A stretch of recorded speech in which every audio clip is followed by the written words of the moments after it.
It is time for a best of 7 series of top-level StarCraft 2, where in game number 1, for some reason, we find ourselves on the map Last Fantasy. Now, this is by far the least popular map in the current map pool. We'll get to why that is in just a moment, but first off, in the top left-hand corner, playing right here with the blue Terran pieces, we have none other than the Gumi God. Certainly the most creative player at the highest level right now, and I'm wondering what he's gonna cook up in this first game of the series. His opponent, somebody who has been a lot more, well, let's say passive, a lot more classical. We're looking inside of the main base. Okay, sorry. Of Classic. A best of 7 between these two. Now, this is the Super 7, which is basically a invitation-only single one-off best of 7 series. And I've casted a bunch of these now. And I've noticed that when you invite players to come and play in a best of 7 show match, they will usually cheese and then cheese some more and then cheese some more and then maybe mix in an all-in and then maybe go back to another all. They do a lot of shenanigans. When you are, I think it's a few $100s for like first place and then like a few $100s as well actually for second place. I don't really know exactly what the difference is, but I'm sure the first place will win a little bit more. But usually players, when you ask them to play a one-off series like this, they tend to be very, very aggressive. So Last Fantasy is a funky map. This is a 1v1 map that has 3 spawn locations. Neither player apparently is concerned with scouting at all. We don't have a probe moving out. We don't have an SCV moving out. All we're going to do is just play in the dark. It will be a Reaper though, and I'm sure the Adept will go across in a moment too. I'm very surprised that Protoss isn't doing anything. But apparently Classic is happy to just defend whatever the opponent has got in store for him.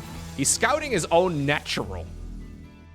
That's when we are content. We're like, yeah, no, there's nothing over here. Okay. Sentry first even, as Classic decides to start off this series very greedily. Now, of course, this is an excellent way to scout. It's also an excellent way to lose. If your opponent decides to go for any sort of aggression early on, you're in a world of trouble. I've seen this matchup a bunch of times on this particular map. It's very common for Terrans to build like 3 barracks over here in the middle, and then they, just kill you. So, not the case this time around. Gumio actually building a blind bunker. So he did send a Reaper out. He's going to see the Hallucinated Phoenix right now, but he's making a blind bunker, just being as safe as he possibly can be. Now, sometimes there is this weird thing, right, where you feel safer by not scouting. So even though you don't really know what the opponent is going for, it does mean that you don't lose the minerals lost, right? So if you send out a scouting worker in StarCraft 2, so a worker, it mines about 0.8 to 1 mineral a second. And generally speaking, a scouting worker, if it comes home at all, is out on the map for at least like 100 seconds. So it adds up over time. Sometimes if you don't scout, you actually end up with an extra unit, which might just be the difference between defending an all-in and not defending an all-in. It's a bit silly. Usually it doesn't justify not scouting, but what? Classic! Classic just goes straight into a 3rd nexus. This is a single gate? Triple nexus opener by Classic. Now, we've seen Protoss take their 3rd base on 4 gates, on 3 gates, even on 2 gates these days. But a single gate is insane. What has he seen on the other side of the map that allows him to get away with this? Nothing. If this would have been a quick triple CC with like triple barracks, then maybe you could call this reasonable, but Classic is saying, yo, if you want to fight, come and fight me. Extreme greed here by Classic. If he gets away with it though, his economy is going to be insane. Protoss players have been behaving more and more like Zergs as of late, especially in this matchup.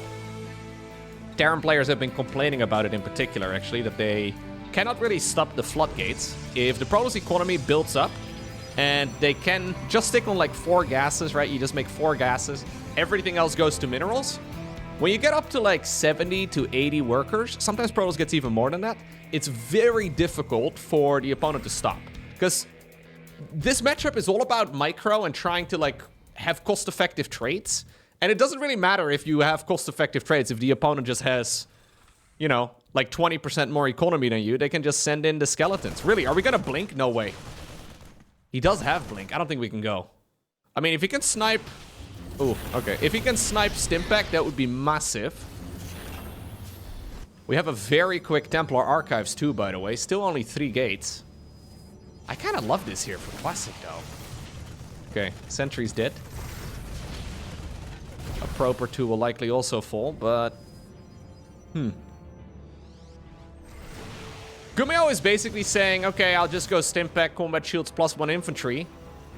And I think Classic, even though it was very greedy, has read the information that he scouted perfectly.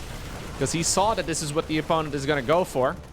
And he has been able to get away with one of the greediest builds ever. As long as he gets this upgrade done in time, and he has a few Templar with energy, shouldn't be too hard as long as he uses the energy recharge ability well. He's even going to be able to finish up charge in time. As long as he has enough units in front to, like, tank the damage, he should be fine. Making a whole lot of gateways, too. I mean, the clock is ticking, though. Gummio should pack up and leave right about right now. Yep. He needs to attack ASAP. I think using the Medivacs to get out of the base might be quicker, but we need to get out. Can we go, please? He makes a 3rd, by the way, which makes me a little bit hesitant. I think you pull the boys instead. There's no way Classic isn't going to run away with the win if you don't win with the next push. I'm very surprised that... Well, maybe. Maybe. I would like to be proven wrong. Anyways, Storm is already here. We have a bunch of High Templar all standing awkwardly close to one another.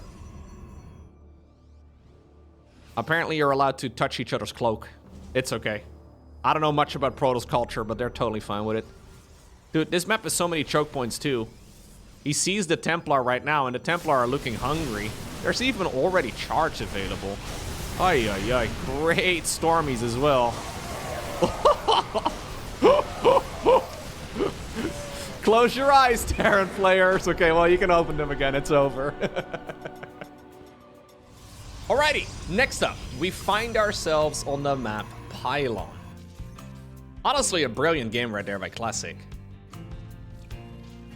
I feel like sometimes it's difficult to really get a feeling for like what the differences are between like a third Protoss base off of 2 gateways versus 3 gateways versus 4 gateways.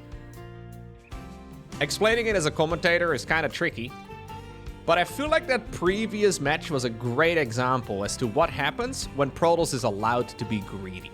When Terran decides to do their very passive opener and they get scouted early on, Protoss can just go for the dirtiest attack, and well, that was about as good as it could have ever been for Classic. He absolutely nailed that game.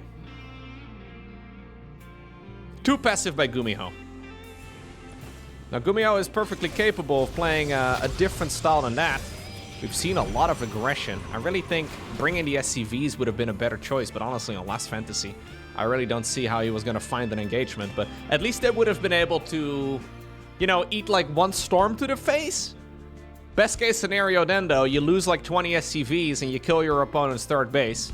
Whoop-de-doo, you're still 20 workers behind. Earlier on in that game, Gummio lost all of the scouting information that he had. I believe he made 1 Hellion. The Reaper didn't really achieve too much.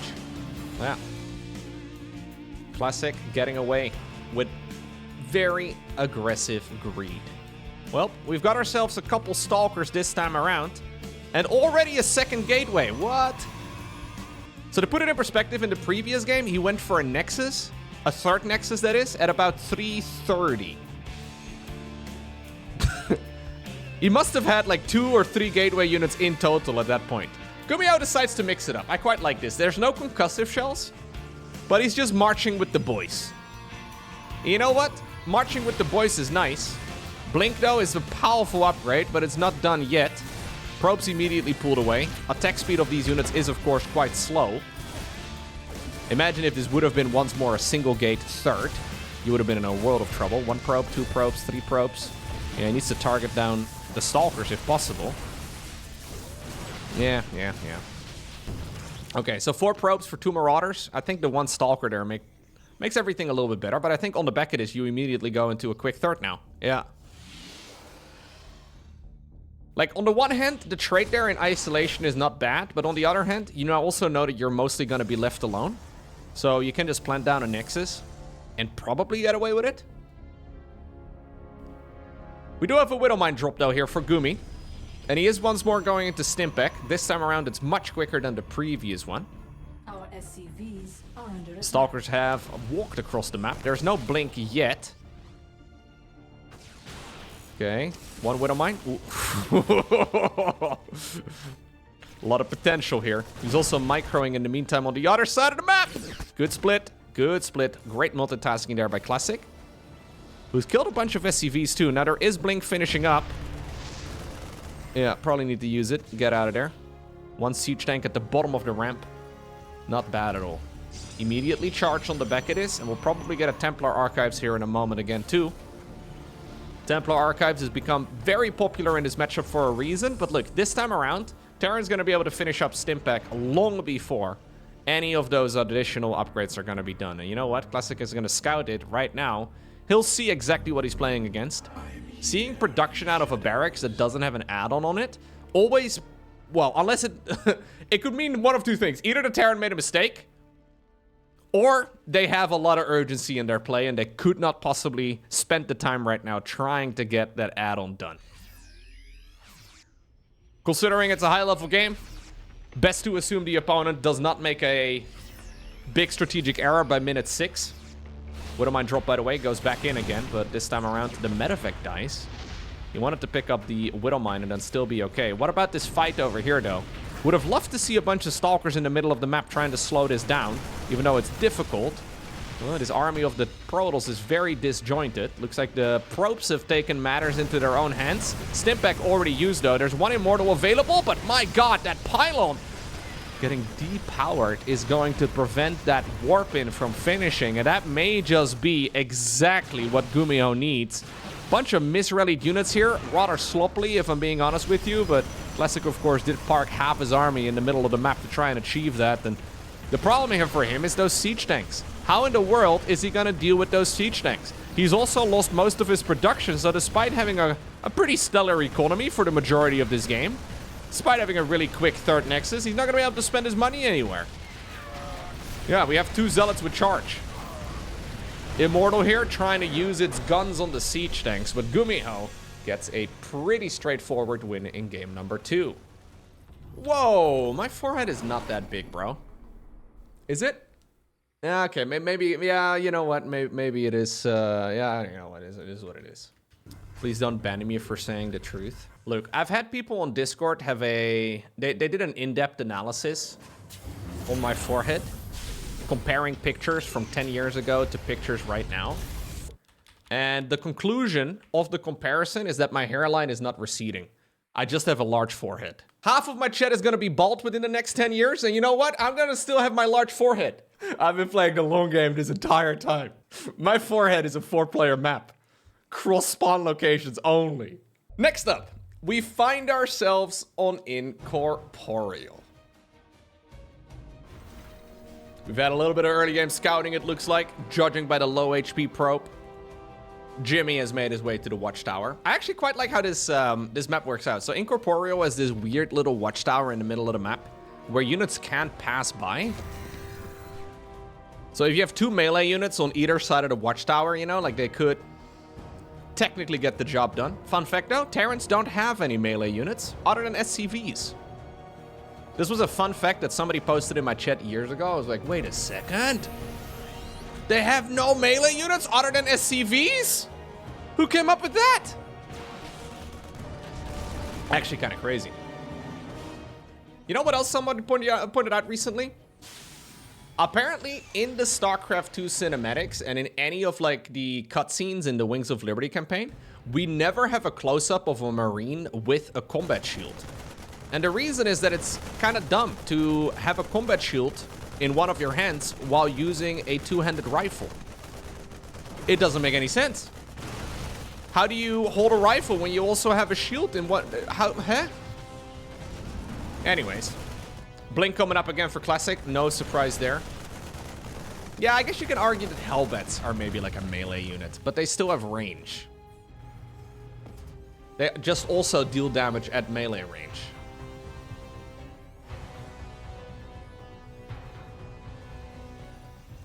I think lore-wise, the combat shields are probably like stuck to their arms, like their lower arms, or maybe like to their plate or something somehow. I don't know. It's a little funky though. How do you shoot a gun next to it? It's kind of messy. Anyway, Hallucinated Phoenix coming in again as we've had a bit of a dance. Once more, a very nice and greedy third Nexus, but not quite as greedy as the one in the first game.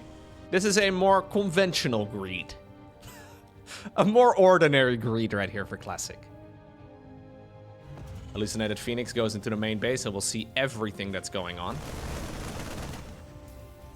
This is a build that Terran players have been complaining about quite a bit.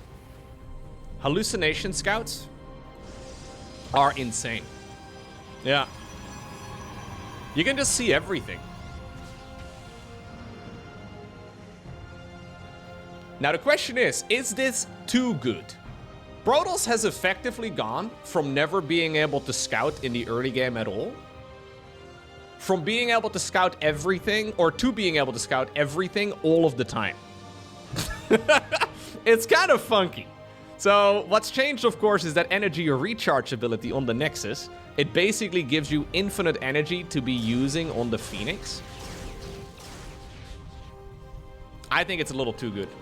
I think the energy recharge ability on sentries is a little bit too good. Harstem actually proposed a pretty elegant nerf that I quite like, where he basically said half the amount of energy you get with the energy recharge ability, but also half the cooldown, meaning that you can still get the same amount of energy on a sentry, you just have to pay the 50 energy cost on the Nexus twice. Which I think is by far the best nerf suggestion I've heard so far. It also gives you a little bit more decision making. Maybe it'd be too good on High Templar, I'm not exactly sure how that would work out, but it does feel like that would be a reasonable adjustment to be messing around with. Anyway, Widowmine drop coming in again. And one of the reasons, of course, why Widowmine drops rarely deal damage is just because Protoss players can smell it coming in from a mile away. Hallucinated Phoenix or not. Now, this Widowmine drop, though, can still put in a little bit of work. Oh, no blinky there. Okay, defense in the end. Medevac also has gone down. And while these Widowmines are going to try and run away, it is a little bit difficult. This is their only way out now. Okay. Double Cloak Banshee coming in, but Classic prepared for everything, right? And this is why Terrans generally complain quite a bit. Well, StarCraft 2 players in general complain quite a bit, but this is why Terran players complain quite a bit. They're like, yeah, literally none of our builds are like actually able to deal any damage now, because Protoss can just see everything coming in from a mile away. How do we deal damage? Well, most of the time Terran players have solved this by going for 2-base Marine all-ins and doing that bunker push shenanigans, right, that we've been seeing so much. Still, though, it's a pretty valid concern. Difficult to let Protoss macro. Difficult to really catch Protoss off guard early on. So what do? Well, it creates this pretty singular type of game where a lot of the matches tend to look quite similar, at least from the Terran's point of view. Stamp back combat shields, +1, all finishing up. Little Zealot drop inside of the main base. Little Zealot push over here at the front base too. Banshees in the main though, trying to deal with this, which is kind of cute. But Banshees, of course, do not have a anti-air attack. So they're just gonna have to chase the Prism around. Picking up the Zealots after killing an SCV like that is kind of cool.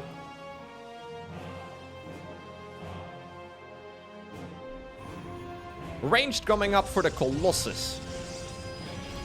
We have one of them already out. Still, though, it's not in position to deny the sniping of the fourth. Gumiho sees it, immediately stims in. You want to set up in such a way that if the opponent comes down to the low ground, you can intercept it without being caught in the corner. It's actually kind of dangerous. Yeah, maybe this was a bit of an overextension right here by the Gumi God. Okay. Classic is being a very greedy player, though. Trying his best to just constantly build up the economy. So this was a third nexus on 2 gateways. Now he's trying to get a 4th base going nice and quickly too. On effectively 8, with 2 more finishing up. +1 armor here too. He doesn't really need to fight right now. He's just trying to buy time for the most part. There really isn't a way for him to take this fight straight up as long as the siege tanks are in the back. But you know what? If it can create a distraction for a huge warp in inside of the main base, that might be all is really needed. Still though, this is going to be 800 minerals worth of zealots. And I don't think any of these units are going to go home. It might open up an opportunity for the rest of the Protoss army to be vulnerable if Terran decides to go for a shove forward. Warp in the main base too. It's going to be used to deny a couple of the pylons getting sniped, but I mean, still a bit of damage gets done, and good interception there by Classic, using the dead end of Incorporeal to try and keep this going. But this has kind of put a timer on Gumi. I think Gumio needs to do something soon, because if he just sits back here, Classic is going to outgrow him pretty fast.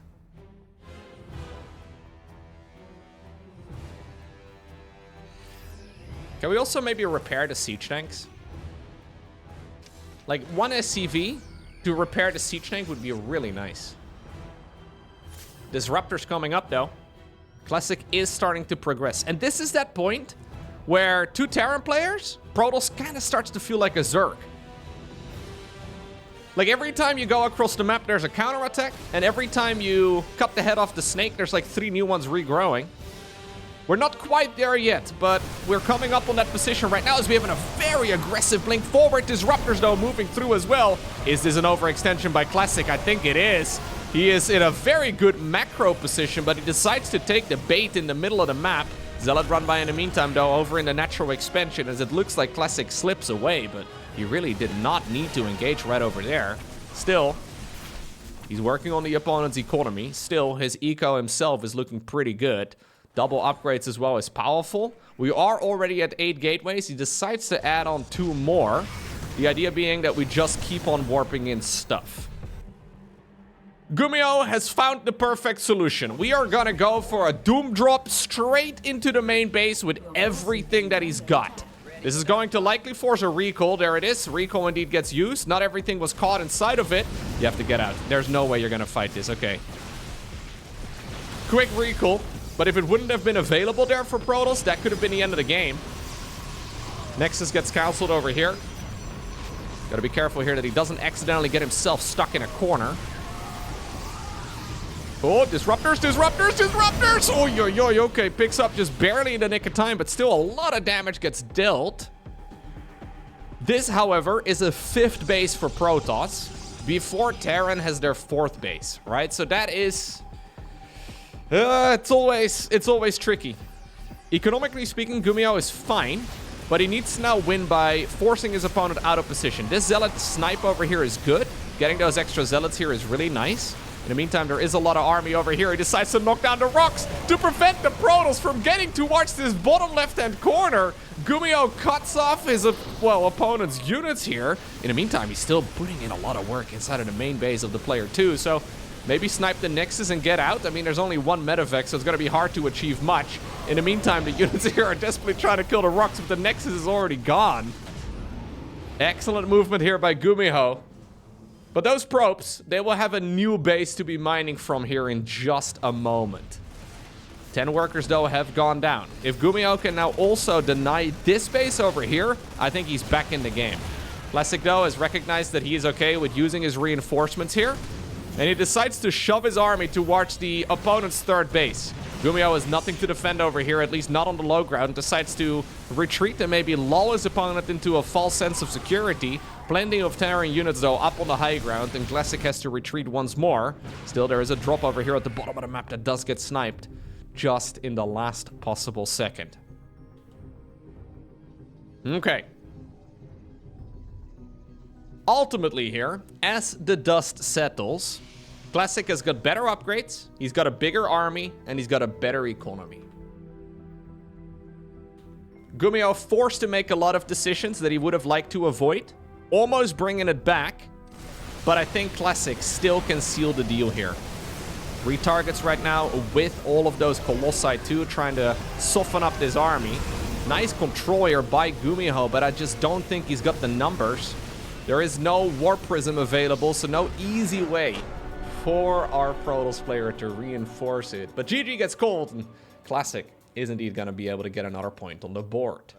Next up, we have made our way to the map Ultra Love.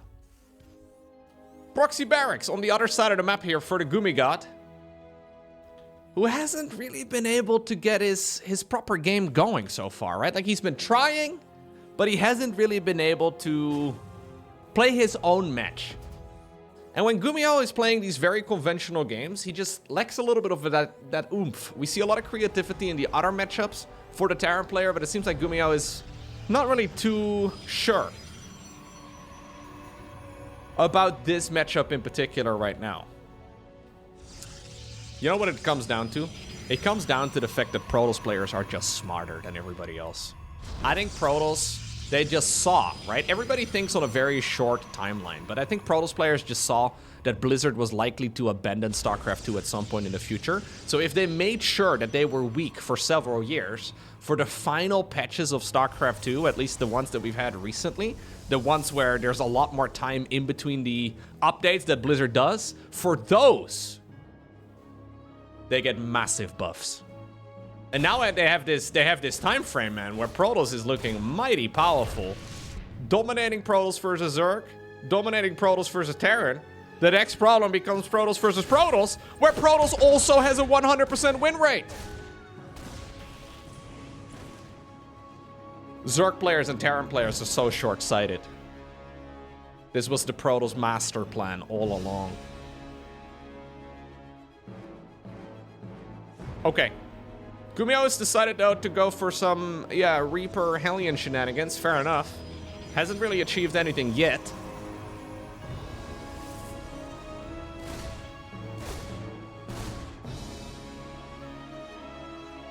The Zerg Cabal right now, they have absolutely no clue what hit him.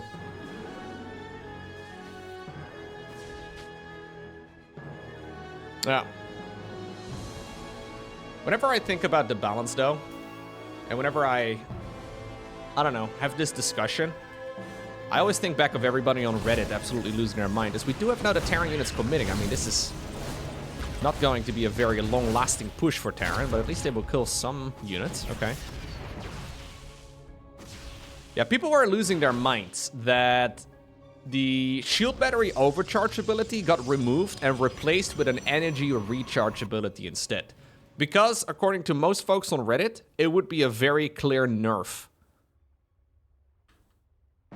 It's so much better. Like, now that we've had that ability in the game for like a half year, it is so much better. It's so much better. Energy recharge is vastly superior to shield battery overcharge. Okay. Decides to donate one of the Stalkers here. Now, it just has way more utility, right? Than Protoss in general. Just can scout everything if they want to. They can get the storms out much more comfortably. And ultimately, what it creates is a more active game, which is really nice. Classic didn't know that there was a Widow Mine out there. So, move commanding into it accidentally. Loses a Stalker for a Widow Mine. Not the end of the world. He has created a bit of a interesting wall off.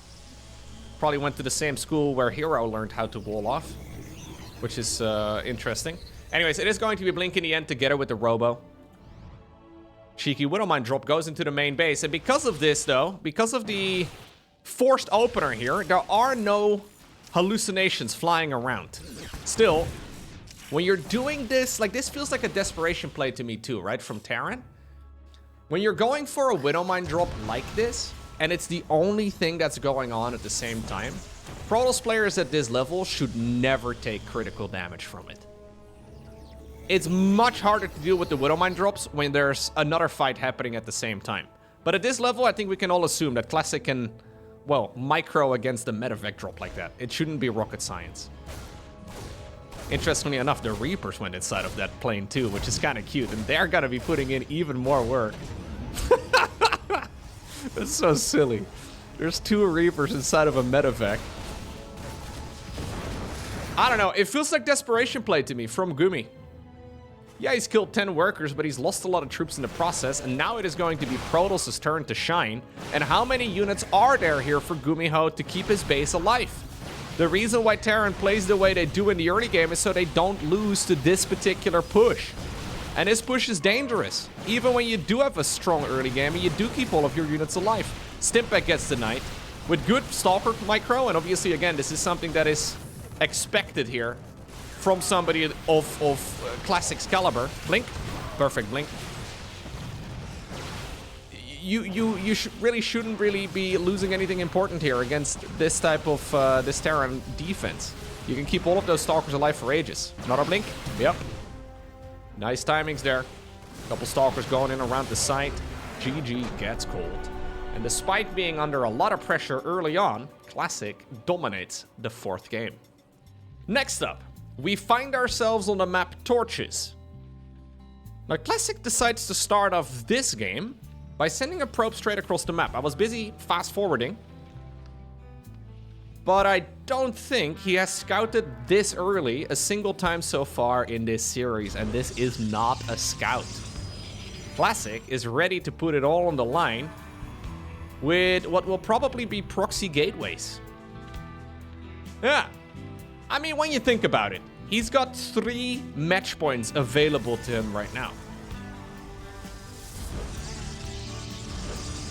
There we go. He built a bunch of gateways, and now we're going back home. Is this going to be scouted by Terran? I don't think Gumiho has really been doing a lot of scouting other than when the Reaper comes out. And he's certainly not going to be able to see this in time if he decides to go for that particular timing. The only problem with this type of opener for Protoss is that it's very committed, right? So you have to deal damage with it. Really? Are we going to go and maybe even take a gold base? Or are we just taking 7 golden mineral fields and then we go back to mining? Oh yeah, we just take the 2 mineral bonus and then we go to gas. Okay. Cybercore should be building here in just a moment. You do have to go for a Zealot or 2 though, because otherwise this whole setup just doesn't make sense. If Terran builds a blind CC on the low ground, he's in a world of trouble. Gumiho though not opening with a single gas. So this is a double refinery start here for Terran, meaning that you go for a faster factory, but also a delayed command center. If it's a single barracks expand, the CC would probably be building right now on the low ground, and the Zealots would be really annoying to deal with. Gumiho doesn't see. Classic hasn't moved the Zealots in either. Cybercore just about to finish up. He's been saving up money. Double Stalker. Boom. Double Chrono. A very tricky build for Terran players to deal with.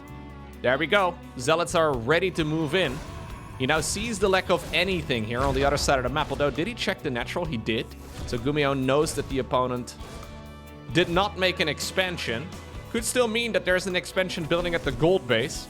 Little awkward, I suppose. Shield battery here is critical, though, to not lose these units to the Reaper. But, I mean, most of the attention will now be on this particular fight right over here. Couple Marines are coming up. CC, by the way, did start up, too. Cyclone is coming. Cyclone's very good for base defense. But still, there's just a lot of stuff. Like, there's just a lot of units coming in. Classic being able to build 2 of those gateways completely undetected is massive. Reaper apparently also died. Oh. Cheeky play from Gumi. Decided to use the supply drop to heal it back up to full, but I mean, it's a cute play. Now he's gonna lose 2 supply depots when the structure ultimately does fall anyway. Zealots are still alive too, and GG gets cold. Just like that, it is Classic who obtains the victory over Gumiho. 4-1. With some very, very greedy games, which I really like. It's always nice to see super greedy build orders like that. I mean, it's kind of like economy cheese in a way, but then also all-in-y type of cheese, right? Where he decides to be hyper-aggressive by proxy and gateways on the other side of the map. Very fun series. GG's.